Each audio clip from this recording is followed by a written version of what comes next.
I used to think I was just the quiet one, the one who didn't need as much attention, who could handle things on her own. Lillian always got the hugs, the praise, the second chances. I got silence, and I told myself it was fine that some kids just have to grow up faster. But Grandpa Jack saw me. He was the only one who ever really did. He helped me through college without ever making a show of it. Just quiet support exactly when I needed it. The last time I saw him was over a video call. He was sharp, warm, still himself.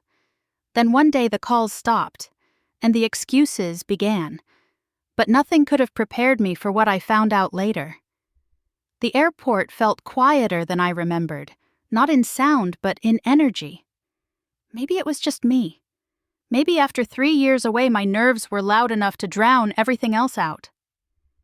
I sat near the terminal window staring out at the runway while Ethan flipped absently through a travel magazine beside me. I hadn't told him, but I barely slept the night before. I kept replaying the phone call with my mother word for word, like some kind of warning I hadn't yet figured out how to interpret.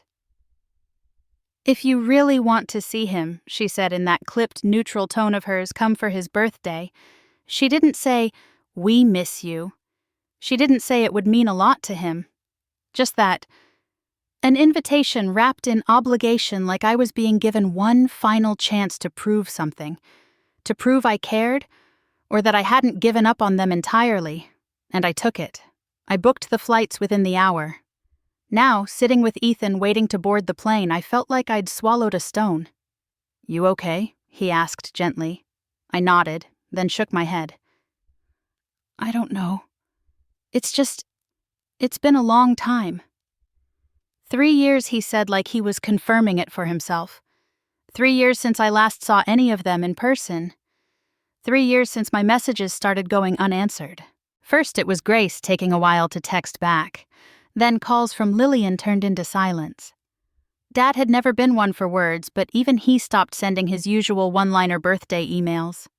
I told myself I was being dramatic. That people got busy. That long distance made everything harder. But when months became years, I started realizing I wasn't drifting away from them. They were letting me go.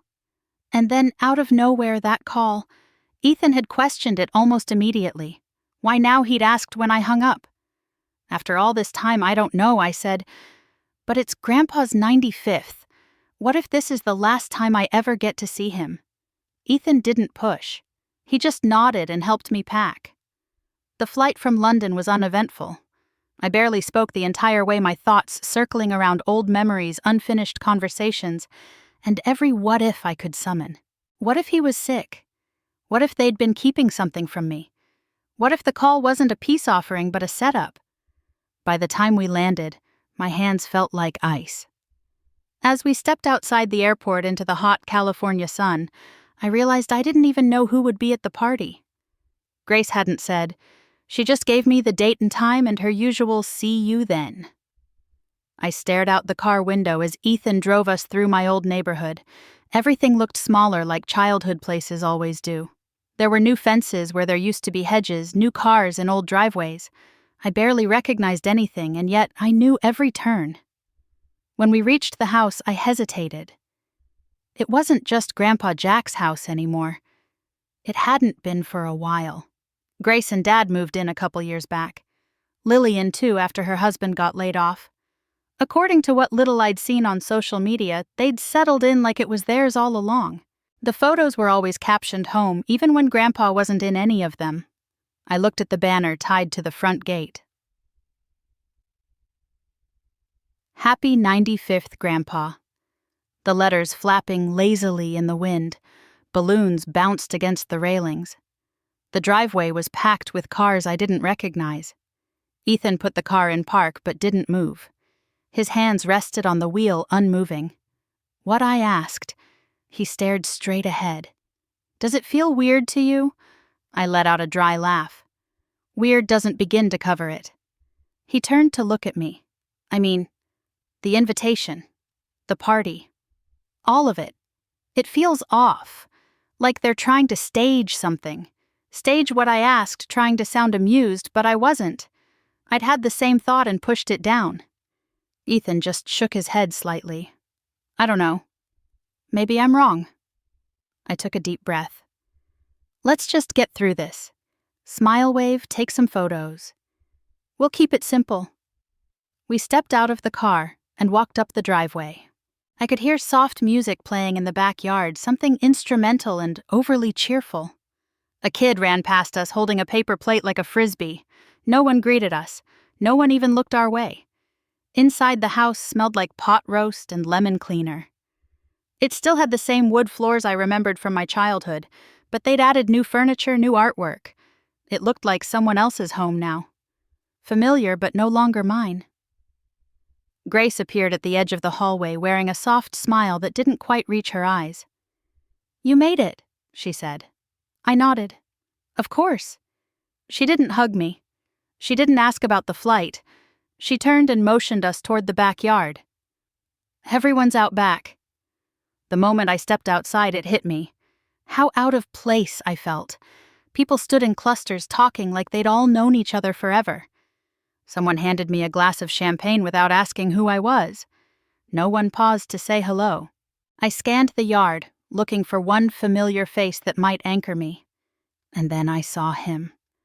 Grandpa Jack, or at least someone who looked like him, was being wheeled out onto the patio.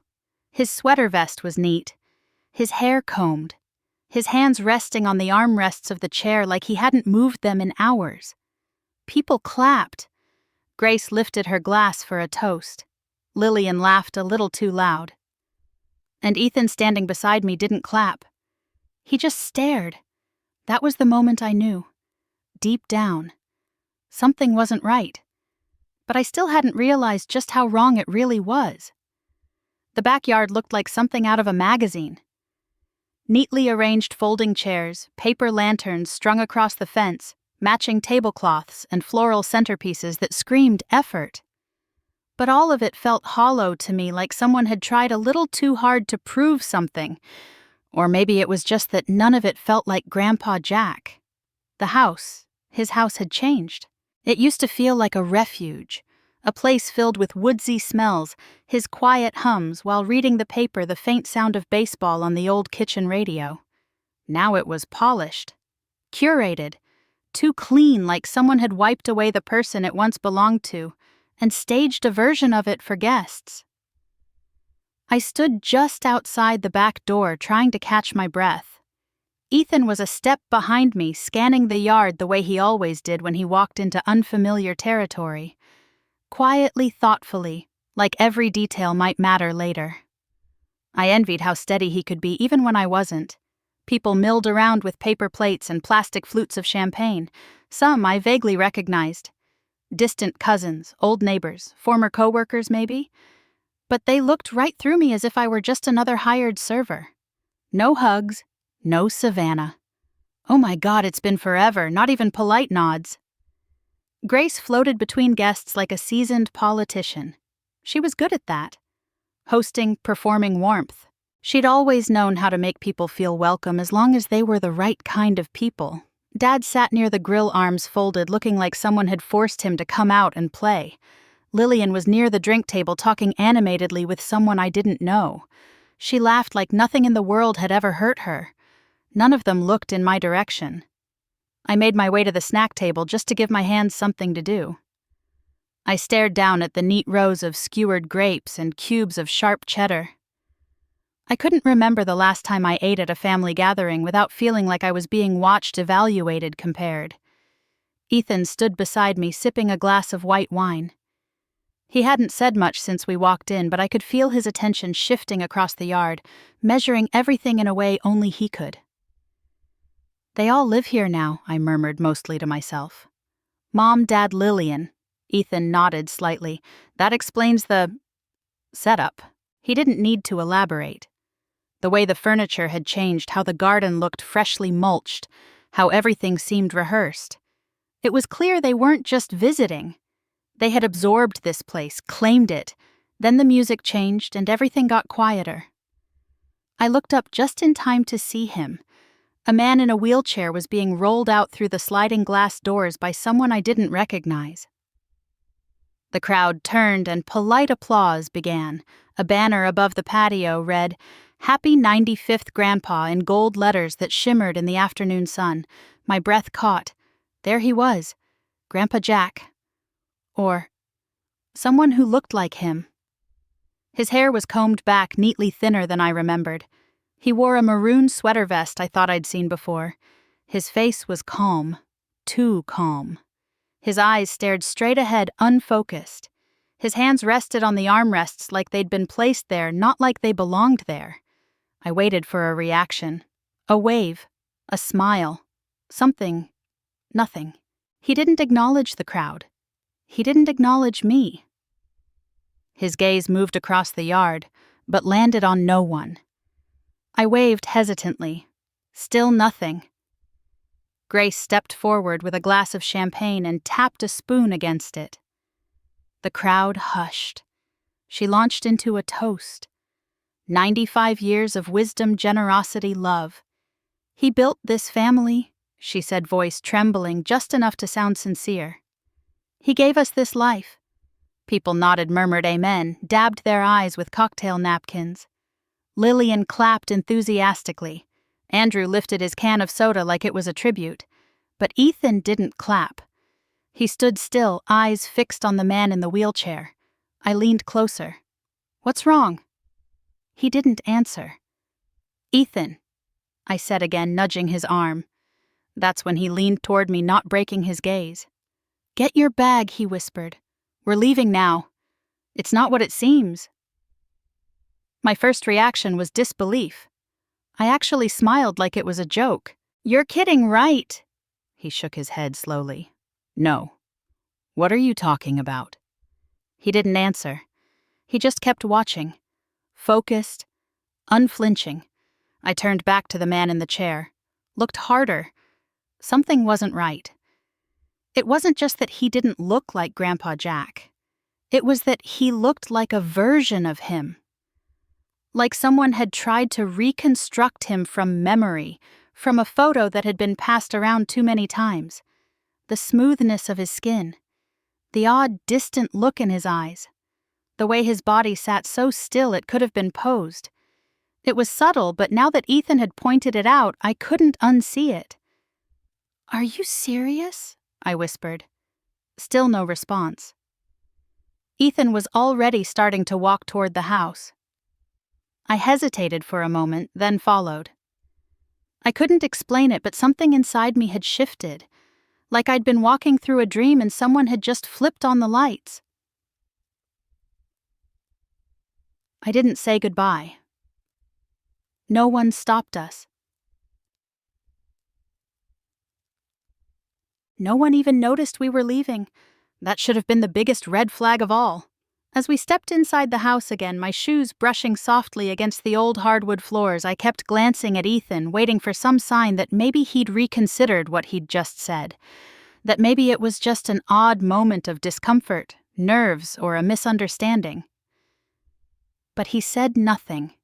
His face was set. Calm, yes, but unreadable in that way he got when his mind was locked onto something he couldn't ignore. I followed him upstairs like I was sleepwalking. My overnight bag was already laid out in the guest room, barely unzipped. I moved on instinct, grabbed my toiletries, folded up the one dress I'd brought in case there was some formal dinner, stuffed them all inside with shaking hands. I kept waiting for someone to knock, for Grace to call my name, for Lillian to pop in with some passive-aggressive question like already packing. But no one came. Downstairs, the party noises droned on like we weren't even part of it. Ethan waited by the door, keys in hand. He opened it for me like he always did, one hand on the handle, the other on my lower back, guiding me out as if we were leaving brunch early, not walking out on a family I hadn't seen in 3 years. When we got in the car, he locked the doors with a quiet click. Then he sat there for a moment, fingers wrapped around the wheel, breathing slow and steady. I turned to him. "Okay, seriously. You have to explain." He didn't look at me. His eyes were fixed on the driveway, the people filtering through the side gate with drinks and fake smiles. "That's not your grandfather," he said. The words were so certain, so flat and final, I actually laughed. Not because it was funny, but because I didn't know what else to do with the panic crawling up my throat. "What do you mean it's not him?" He finally turned his head and looked at me. "It's not him, Savannah. That man is not Jack." I stared at him like he'd said the moon was hollow. "You think someone's pretending to be him, like, what a body double?" Ethan shook his head. "Not like that. No mask. Nothing dramatic. But I remember what he looked like. I've met him, Savannah. I've seen pictures of you two. His ears, his profile, the way he used to smile. That man in the wheelchair. He's close, I'll admit, but he's not him." I opened my mouth to argue, but he cut me off. "His ears," he said, "they're wrong. Jack's earlobes were connected. The guy at the party detached lobes. Slightly longer shape. It's small, but it's real. You're seriously saying they swapped out Grandpa?" I blinked, like this is some kind of family con job. Ethan didn't answer. He didn't need to. The silence that stretched between us was confirmation enough. I sat back in my seat, breath shallow. "That's insane." "Is it?" he asked. "Because I've been watching that guy since the moment they wheeled him out. He didn't react to anything. Not to Grace's speech, not to you waving. Nothing. You haven't seen him in years, and he didn't so much as blink in your direction." "He's old," I muttered. "Maybe he's tired or confused or maybe he's not your grandfather," Ethan said again, his voice calm but unshakable. And that's when the ground shifted under me. Because it wasn't just about the man in the chair. It was about everything that came before. Every unanswered text. Every vague excuse. Every call where I asked to speak to Grandpa and Grace would say he was sleeping. Every time she told me maybe next time. Every missed Zoom, every ignored holiday card, every quiet moment I told myself I was being too sensitive. 3 years. 3 years of silence. 3 years of being told I was imagining things, or overreacting, or just not important enough to be included. My chest tightened. I thought maybe he didn't want to talk to me. Maybe I'd done something wrong by moving away. Ethan looked at me, then really looked at me. "You didn't do anything wrong." I stared through the windshield at the house I'd spent my childhood visiting, the porch I'd sat on, eating ice cream with Grandpa Jack, the garden we used to water together every summer morning. But now, it felt like someone had taken a photo of my memories and taped a stranger's face over his. "I can't believe this," I whispered. "I can," Ethan said softly. "The signs were there. You just didn't want to see them. And if it's true," I said slowly, "then where is he?" He didn't answer. Neither of us did. I felt like my heart had fallen out of sync, like it didn't know how fast to beat anymore. The party noises in the background sounded wrong now. Too cheerful, too polished. The laughter felt forced. The music generic. Like a stage production going on without half the cast. I picked up my phone, staring at the screen like it might offer some truth. But it didn't. Just a blank lock screen, and the time slowly ticking forward. "Do we tell someone?" I asked. Ethan didn't respond right away. He was still watching the house. Then he said quietly but clearly, "I think you need to call the police." I sat in the car long after Ethan said it. Long after those words sank in. "I think you need to call the police." My hand hovered over my phone, but I wasn't moving yet. I wasn't ready. My thoughts weren't just in the present anymore. They were tunneling backward, dragging me through time, pulling me toward a version of my life I had spent years trying to make peace with. But now, in this moment, all of it rose back up louder and more bitter than I'd ever let myself admit. I used to think the way I was treated growing up was just normal. Some kids are easier than others. Some kids demand more. That's what Grace used to say about Lillian. She just needs more attention. And I believed her. I was quiet, bookish, the kind of kid who stayed out of the way. I didn't cry easily or ask for much. I thought maybe that made it easier for them to forget I was even there. Lillian, on the other hand, lit up every room. She had the big laugh, the perfect hair, the endless list of extracurriculars. When she turned 16, Grace threw her a backyard party with catered food and live music. When I turned 16, I got a card.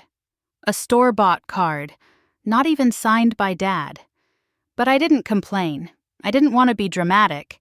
That word was always hovering over me, used like a warning dramatic. Sensitive, overreacting. So I swallowed it, over and over again. The birthdays, the school plays, the graduation where no one showed up but Grandpa. He was always the exception. When I left for college, I didn't get a long goodbye or a packed lunch or even a ride. Grace stood in the doorway and said, "Make good choices." Dad gave me a one-armed hug and went back to the garage. Lillian didn't even say goodbye. It was Grandpa Jack who pulled me aside before I left. He handed me an envelope and said, "Don't open this until you're alone." It was a check for $500 and a sticky note that just said, "Hope this helps. Proud of you." That note lived in my wallet for years. Not because I needed the reminder, but because it was the first time someone in my family had said those words to me without conditions. He kept doing it too, quietly. Every few months, another envelope would show up. Just enough for groceries, rent a textbook I couldn't afford. Never flashy. Never something I could brag about. Just what I needed exactly when I needed it. And he never once asked for anything in return. I remember calling him from my dorm one night after a bad breakup. I didn't even mean to. I was scrolling through my contacts, and there he was, Grandpa. I hit dial before I could think better of it. He picked up on the second ring. Didn't say hello. Just said, "Breathe, sweetheart." He always knew. The last time I spoke to him was over Zoom almost 3 years ago. He looked older, sure, but still sharp. He laughed at my stories about London, told me about squirrels stealing tomatoes from his garden, complained about Grace trying to make him switch to almond milk. He said Ethan seemed like a good man and made me promise to bring him by next time we were in town. That next time never happened. Shortly after that, the excuses began. He's resting. He's had a rough day. He's not up for talking. Grace made it sound casual, almost annoyed when I asked. Eventually, I stopped trying. I told myself he was getting older, that maybe he didn't remember me the same way anymore. Maybe it was just easier to let go. But now, sitting in that car with Ethan beside me, I saw it clearly. They had cut me out. Not gradually, not gently, not because I moved away or got busy or started a new life. They had shut the door behind me and locked it from the inside. And all this time I thought I was the one who had drifted. I blamed myself for the silence, for not pushing harder, for not calling more. But what if he had never wanted the silence? What if Grandpa had been trying to reach me too? What if every "he's sleeping" was a lie? I pressed a hand to my mouth as the realization took hold. My chest burned with grief, with shame, with a sharp, growing anger I had never allowed myself to feel. Because if that man in the wheelchair wasn't him, then where was he? Where had he been for the last 3 years while I was still sending birthday cards, still asking to FaceTime, still believing there was a place for me in this family? And if he was gone, if they had buried him without telling me, why? Because I wasn't important enough to be told. Or because they had something to gain by pretending he was still alive. My throat tightened and I turned to Ethan, who had been silent beside me this whole time. They kept him from me. I said, my voice barely audible. Ethan didn't need to ask who. He nodded slowly, eyes full of the kind of empathy that asked for nothing in return. "Call," he said quietly, "before it gets worse." I picked up my phone again, and this time I didn't hesitate. I sat in the car with my phone clutched in my hand, staring down at the screen as if it might offer me a clearer choice than the one I was facing. My thumb hovered over the keypad, frozen in place. Everything in me was screaming to stay quiet, to leave it alone, to not cause a scene. But beneath that fear was something else, something older and heavier, a voice I hadn't let myself listen to in years, the voice that knew when I was being lied to. "They'll hate me for this," I whispered. Ethan didn't flinch. "That's not a reason not to do it." I looked at him. "I'm going to ruin the family. They already ruined it, Savannah." "You're just not pretending anymore." I turned away and slowly pressed the screen. 911. My heart was hammering like it wanted to escape my chest. When the dispatcher picked up, I didn't even remember the words I used. I just remember trying to sound calm. I gave the address. I said I believed someone was impersonating my grandfather, that I hadn't seen him in 3 years, and the man they were celebrating at the party wasn't him. I know how this sounds, I told her. But I swear something's wrong. She asked a few short questions, then told me officers were on their way. I hung up and sat there in silence, the echo of my own voice still ringing in my ears. It wasn't long before I saw the unmarked police car ease up the street, stopping just past the mailbox where someone had tied a gold balloon shaped like a 9. 2 plainclothes officers stepped out. They didn't look rushed. They didn't come with flashing lights or sirens, just calm, composed authority. "They're here," I said. Ethan nodded. "Just watch." We sat frozen in our seats as the officers made their way toward the side gate. They moved slowly, politely. No confrontation, no noise. They passed into the backyard like they were guests arriving late. At first, the party didn't even react. A few people turned to look at them, but no one stopped talking. Grace was in the middle of refilling drinks at the cooler. Lillian was snapping photos with someone's toddler. Andrew was sitting exactly where I'd last seen him, beside the grill, still nursing the same soda can like it was an anchor. One officer approached a guest and asked something. Then another. Gradually, their presence started rippling through the crowd like a silent disturbance in still water. Then they reached Grace. From the car, I couldn't hear what was being said, but I saw her entire body shift. Her back went rigid. She set down the bottle she was holding without finishing her pour. Her hands curled inward as the officer spoke to her, her head tilting with confusion, then disbelief, then something else. Something like panic trying to wear a mask of grace. She gestured a lot, shook her head, smiled at first, then stopped smiling altogether. Lillian had frozen. Her arms were crossed tightly over her chest, her face pale. She took a step back, then another, and stood half-shielded behind one of the patio pillars, watching everything with wide eyes. Andrew didn't move. He didn't speak. He just stared down at the brick path in front of him like none of it involved him at all. The officers kept their composure. One of them started walking toward the man in the wheelchair. My heart jumped into my throat. They knelt beside him, spoke softly. I couldn't hear the words, but I could see their expressions. Neutral, controlled, careful. The man didn't move. He stared forward exactly like he had during the toast. No acknowledgement, no blinking. Just stillness. One officer looked up, then made a subtle hand signal. Grace left the group abruptly and walked into the house. She came back moments later with what looked like an envelope or ID packet in her hand. She handed it over with tight lips and a stare that could cut glass. The officer flipped through it, glanced at his partner, then spoke to Grace again. She shook her head and took a step closer to the man in the chair, but she didn't touch him. She didn't say his name, and neither did he. Then finally he spoke. Just a few words. I couldn't hear them, but they were quiet and flat. He nodded once, like he was acknowledging something, but nothing specific. The officer next to him nodded back. I felt like the air had been sucked out of the car. I looked at Ethan. "What's happening?" He didn't answer. Just kept watching. Then one of the officers started walking toward us. I rolled down the window. "Are you the caller?" he asked. I nodded. He looked at me with measured calm. We spoke to the man in question. "We're going to follow up. Can I ask that you stay nearby? We may need to speak with you again." "Is it him?" I asked, barely able to get the words out. "We're still confirming," he said. "But thank you for calling. It's good you did." He gave me a card, nodded once more, and walked away. I watched him disappear back into the yard. The music had stopped. People weren't laughing anymore. Conversations became whispers. Shoulders drew tighter. A few guests started walking toward the side gate, slipping out quietly. Others just stood there, unmoving, unsure of what they were supposed to do. Grace stood off to the side, arms crossed, mouth tight. Lillian looked like she might be sick. Andrew hadn't blinked.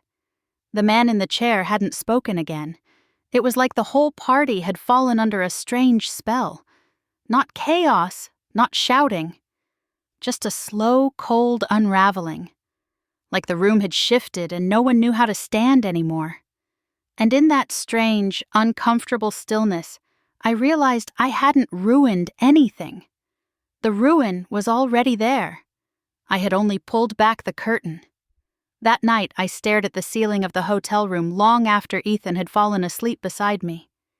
The air conditioner hummed in the background, and the glow from the hallway nightlight bled in under the door. I couldn't close my eyes without seeing him. The man in the wheelchair. The silence. The nod. The way my mother didn't flinch, didn't panic, didn't even reach for him when the police arrived. And the way everyone else just carried on. Like none of it was strange. Like this had all been rehearsed. My phone lit up on the nightstand just past midnight. Grace, the screen said. For a moment I considered letting it ring out, but something told me I needed to hear what she had to say. I picked up. Her voice came through, tight and furious. No greeting. No pause. How could you? She snapped. You called the police on your own family. You humiliated us. I sat up in bed, my chest tightening. I asked questions no one wanted to answer. That's not the same thing. You always think you're smarter than the rest of us, she hissed. Just because you moved away doesn't mean you get to come back here and act like the hero. You don't know what we've been through.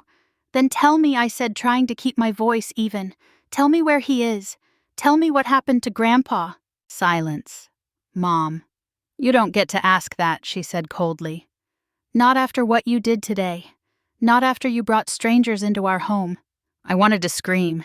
Instead, I swallowed the ache in my throat. I asked every year. I called. I wrote. You lied. Over and over.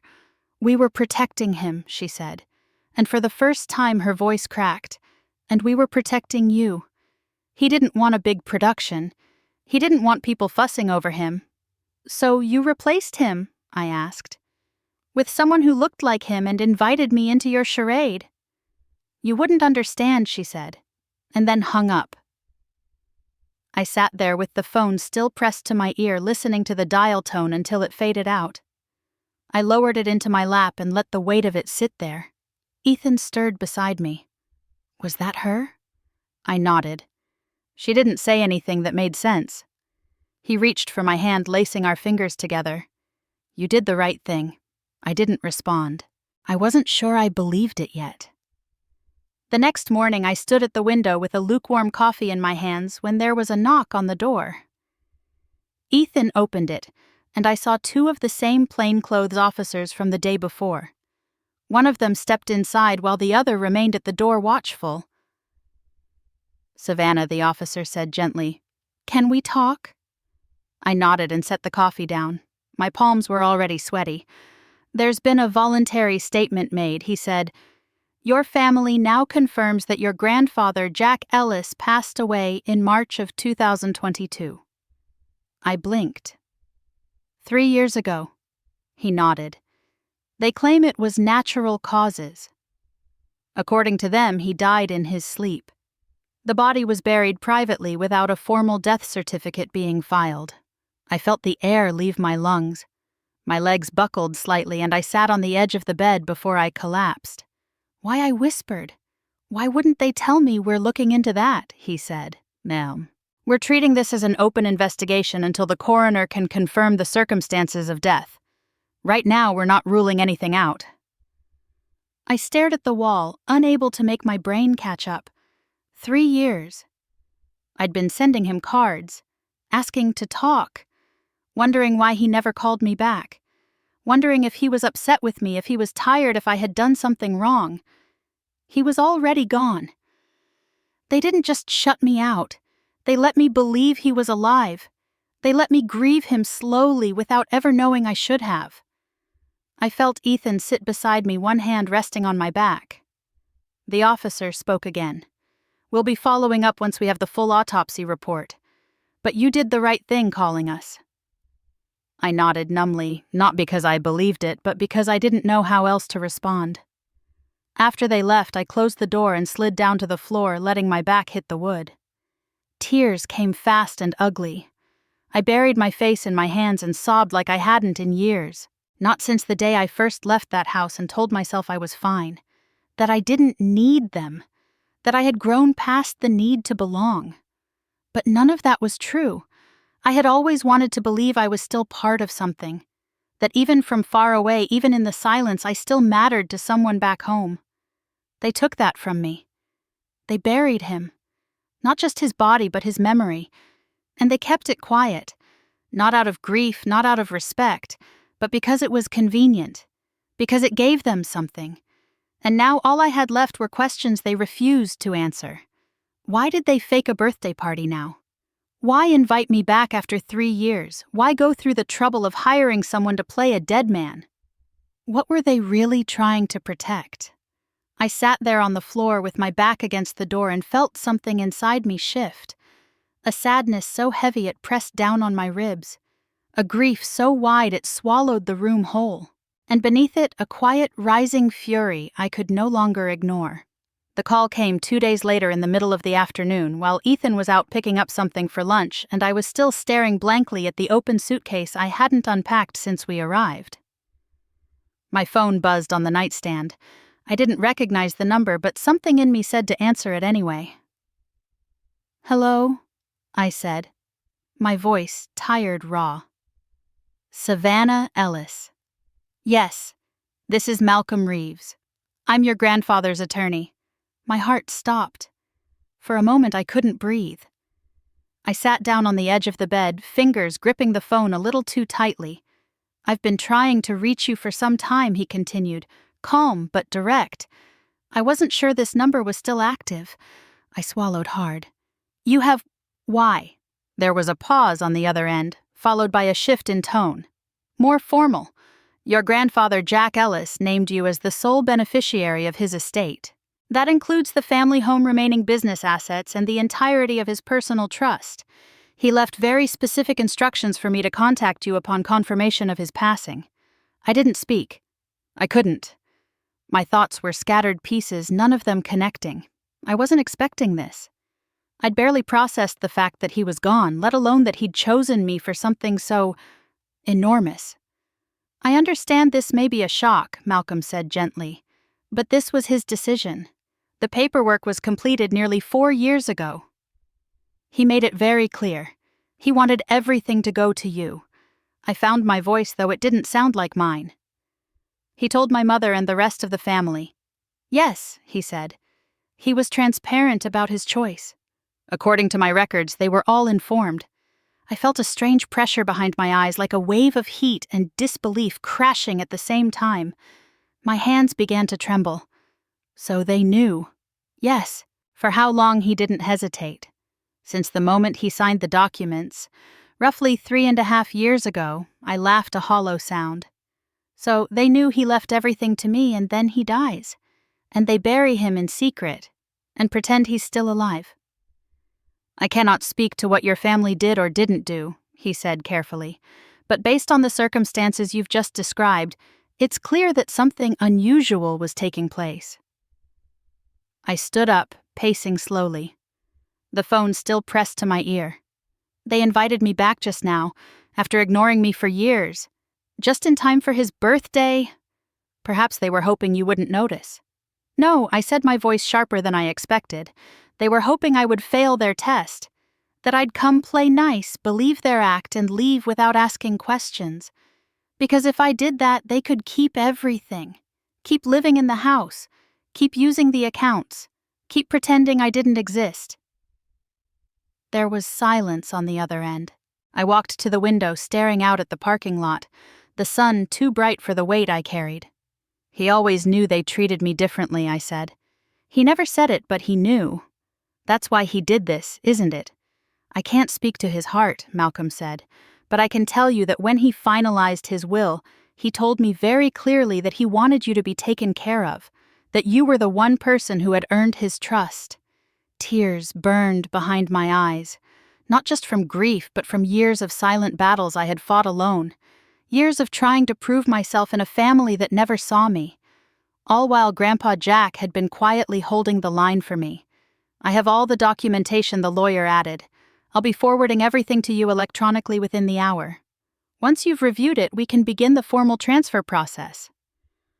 Okay, I whispered. Thank you. After I hung up, I didn't move. The phone sat in my lap like a weight. I could feel the moment everything clicked into place. The silences, the half-hearted replies, the delayed invitations, the years of absence suddenly making sense. They had known. They had all known. And instead of honoring his wishes, they buried him and buried the truth with him. Just long enough to keep living on borrowed time and stolen wealth, they didn't invite me back out of remorse. They invited me back because they were afraid. Afraid the lie was running out of time. Afraid I might show up and ask too many questions. Afraid I might still be part of the story. They weren't celebrating him. They were covering their tracks, testing me, hoping I'd smile, sip champagne, and leave quietly, but I hadn't. And now everything they'd tried to hold on to was slipping through their fingers. I thought of Grace's cold voice on the phone, full of blame but no guilt. Of Lillian's tight-lipped silence, her eyes darting at the party when the police arrived. Of my father sitting beside the grill pretending nothing had happened. They had chosen this path, not me. I looked down at the floor and felt something deeper than victory. Clarity. Grandpa had trusted me with the truth, and now it was mine to carry forward. I stared at my phone for a long time before I made the call. My fingers hovered over her name, my thumb hesitating like it knew better than the rest of me. There was no doubt she'd answer. Grace always answered when she wanted to be in control of the conversation. And I think on some level she knew I'd be calling. That was the kind of person she was. Prepared for conflict, already armed with the version of the story she wanted to be true. The phone rang once, then twice. She picked up before the third. "How dare you?" she said, her voice already shaking. Not with grief, not with remorse, but fury. "I cannot believe what you've done. I didn't even get a word out. You had no right," she continued, bringing police into our home. "Embarrassing your family like that. Do you even realize the damage you've caused?" "I didn't cause any of this," I said calmly. "You did. All of you," Grace scoffed. "Don't turn this around on us, Savannah. You left, you disappeared. You cut yourself off from this family, and now you come back like some savior, like we owe you something." I could feel the heat rising in my chest, but I kept my tone steady.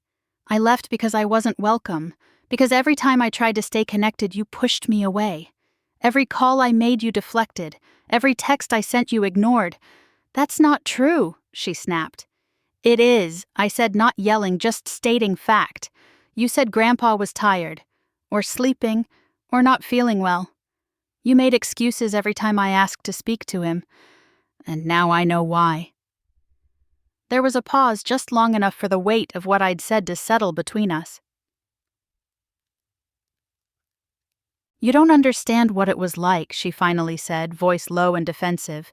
"You weren't here. You didn't see how hard it was. We were protecting him. We were protecting you." "No," I said. "You were protecting yourselves. Don't you dare. You lied to me." I interrupted, my voice cracking, but strong. "You let me believe he was still alive. You buried him and pretended like he was still here. You staged a party with a stranger in his clothes. And why? Because you knew the will. Because you knew everything was left to me."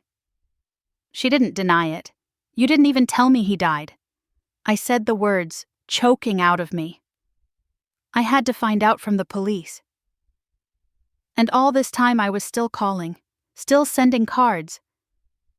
I was grieving someone I thought was fading away, not someone who had already been gone for 3 years. "You're not the only one who loved him," Grace said sharply.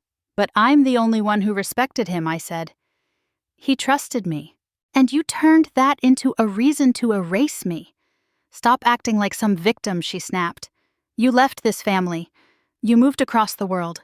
You made your choices. I closed my eyes, because I had to, because staying meant being treated like I didn't exist anyway. She said nothing. You always loved Lillian more, I continued. You never even tried to hide it. I thought maybe I was just sensitive or dramatic or difficult. But now I see it clearly. You didn't just push me out, you rewrote the story like I was never part of it. That's not true, she said. But her voice was thin, weak. I know what he did, I said. I know what Grandpa left me. And I know you knew. So don't insult me by pretending you don't understand what this was really about. She took a breath, and for a split second I thought she might say something honest. Instead, she said, You don't deserve any of it. You always were good at taking what you didn't earn. The words landed like a slap. Sharp. Final. There was no apology. No regret. Just venom. Then why did he give it to me? I asked quietly. She didn't answer. I waited. But the line went dead. She hung up. Just like that. I stared at the phone in my hand, but I didn't cry. I didn't even feel surprised. I think some part of me had been bracing for this moment since the day I stepped on the plane. That wasn't a conversation. That was a closing statement. And if I had ever wondered whether there was still a place for me in that family, I didn't anymore. It wasn't just that they had lied. It was that they had removed me. Deliberately, methodically. From the narrative. Like I was never part of it. Like I was an inconvenience to be managed, then erased. They rewrote the ending of Grandpa's story without me in it. But he hadn't. He made sure I would know the truth, even if no one else wanted me to have it, and now I was done asking for permission to belong. The legal process moved faster than I expected. Maybe it was the pressure from media whispers after the video leaked. Maybe it was the strangeness of it all. A family faking a man's life for 3 years, hiding a death, staging a birthday party for someone who was already buried. Whatever it was, the system took notice. There was an investigation. Then came subpoenas, hearings, interviews. Paper trails were pulled, bank statements reviewed, digital footprints examined. Every lie had a timestamp. Every cover-up left traces. It didn't take long to confirm what I already knew. They had known he was gone. They had spent years covering it up, all to keep what was never rightfully theirs. The court ruled on multiple counts. Failure to report a death, identity fraud, misuse of estate funds. It could have been worse for them, but they had no priors, and the courts, in their usual restrained tone, called it a tragic misuse of familial trust, not criminal malice. So they didn't go to jail. They got probation, conditional, monitored, a record that would follow them now just as their silence once did. The only one who cooperated was David, the man who pretended to be my grandfather. I had barely known him growing up. My mother called him the family ghost, the one who left the state in his 20s and barely came home for holidays. But apparently he was still close enough to be called back in when they needed someone who resembled Jack just enough to fool a distracted crowd. He gave a full statement to authorities, said he was uncomfortable with it from the beginning but was promised it was temporary. He didn't ask questions. He needed money. That was enough. He got the lightest sentence. Community service. A fine. Nothing that would change his life forever. But for my mother, my father, and Lillian, it did change everything. They were forced to vacate the house. The court didn't just hand it over to me. It acknowledged the estate transfer as legal and valid based on Grandpa's will. That meant every room, every drawer, every document inside that house now belonged to me. I didn't show up with an army. I didn't make a scene. I didn't stand on the lawn and watch them pack. I didn't even speak to them. By the time Ethan and I pulled into the driveway, the house was quiet. Empty. The windows were shut, the porch swept clean. No suitcases, no angry notes taped to the door. The only thing left behind was the silence. I had imagined what it might feel like, to take that step back inside. Would it feel triumphant, vindicating, like some kind of justice had been served?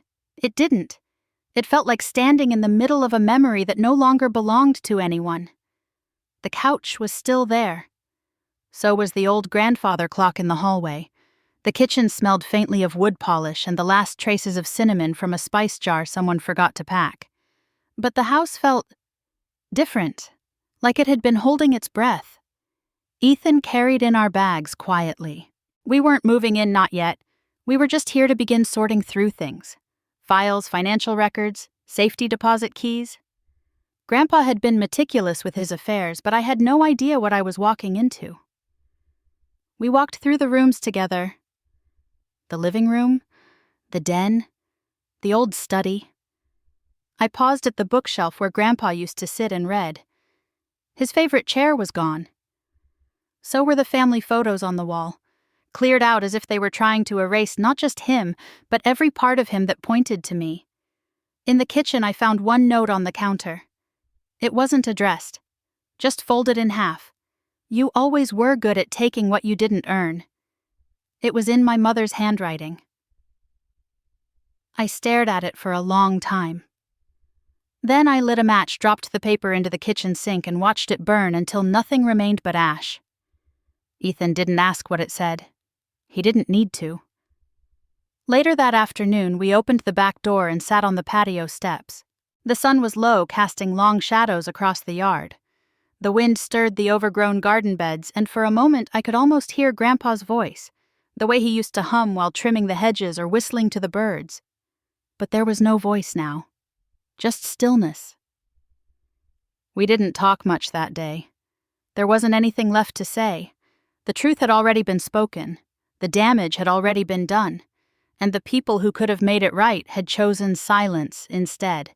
There were no apologies, no explanations, no attempts to make amends. They left without a word. And I didn't chase after them. For the first time, I wasn't the one begging to be seen. I wasn't standing at the edge of someone else's life hoping to be let in.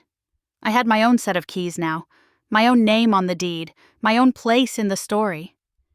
And in that quiet house with nothing but dust and truth between the walls, I finally felt what I had never been given: permission to belong. The first night back in the house was quieter than I expected. Ethan and I didn't talk much. We moved through the rooms slowly, almost reverently, like we were walking through a memory that hadn't quite let go. There were no loud footsteps, no clinking glasses, no TV humming in the background. Just silence, thick and still. I didn't sleep in my old room. It didn't feel like mine anymore. The wallpaper had changed, the bed replaced. Any trace of the girl who once dreamed there was long gone. So instead, I went to the living room. That's where the chair was. It had always been Grandpa Jack's chair, soft, worn, perfectly molded to his frame. He used to call it his thinking seat. I remembered curling up at his feet with picture books while he read the newspaper, remembered how he'd tap the armrest 3 times before standing up like it gave him balance. The chair was still there. They hadn't thrown it out. Maybe they didn't have the nerve. I sat down slowly, carefully, like I might somehow disturb what remained of him in the fabric. It still smelled faintly like him. Cedar, peppermint tea, and something I could never name but always knew. I leaned back, let my body sink into the cushions, and closed my eyes. I didn't expect to cry, but I did. Not the kind of crying that comes with gasps and noise. Just slow tears, one after another, sliding down my cheeks in quiet surrender. I wasn't even sure what I was crying for anymore. The time I lost. The goodbye I never got. The home I'd once been exiled from that now sat in my name. Maybe all of it. Maybe more. When I opened my eyes again, it was dark. The streetlights outside cast soft shadows across the living room. Ethan had gone to bed, giving me space. He understood that this moment wasn't just about returning. It was about reclaiming something I thought I'd lost forever. I stood up, walked into the kitchen, and poured myself a small glass of wine. The same cabinet was still stocked, the same clock ticking in the hallway. But the silence was different now. Not empty. Just mine. On the kitchen counter, I noticed the folded piece of paper again, the one Grace had left behind. You always were good at taking what you didn't earn. I stared at the handwriting, at the careful curl of the letters, the coldness between the lines. She hadn't signed it. She didn't have to. That sentence said everything she wanted me to know. Even in the end, when she was forced to leave, when the truth had unraveled around her feet, she still couldn't give me the dignity of a conversation. Just one last shot on her way out the door. One final claim that I didn't belong. That this house, this inheritance, this love, none of it had ever been meant for me. She was wrong. I walked over to the sink, struck a match, and lit the corner of the paper. I held it there, watching the flames curl inward, devouring her words like they'd never existed. I didn't flinch as the ash crumbled, fell into the basin, and vanished.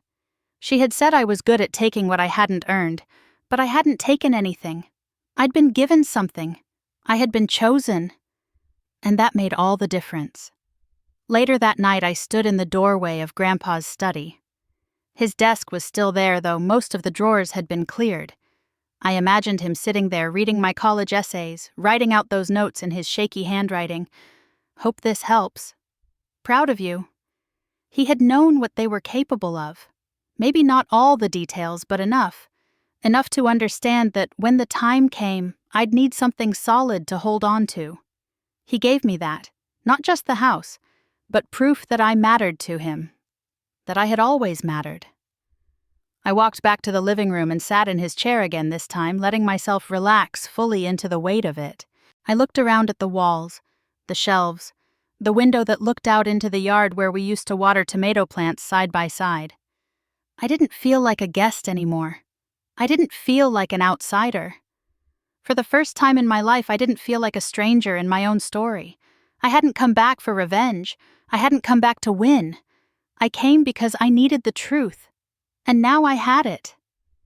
I ran my fingers along the armrest and whispered into the quiet, I never thought I'd win. But I didn't walk away either. I don't know how long I sat there after that. Minutes, hours. Time didn't seem to matter. Eventually, I turned off the light and let the dark settle around me.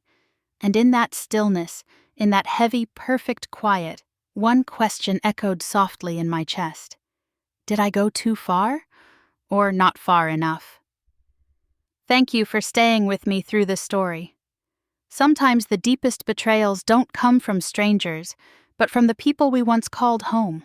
And yet, even in that pain, we can find truth, healing, and strength to reclaim our place. Have you ever felt like an outsider in your own family, or been pushed away for simply asking the hard questions? I'd love to hear your thoughts. Share your story in the comments below. If this story moved, you don't forget to like, subscribe, and hit the bell so you never miss another moment like this. There are more real stories ahead. Stories of courage, truth, and silent strength. You're not alone, and your voice matters here.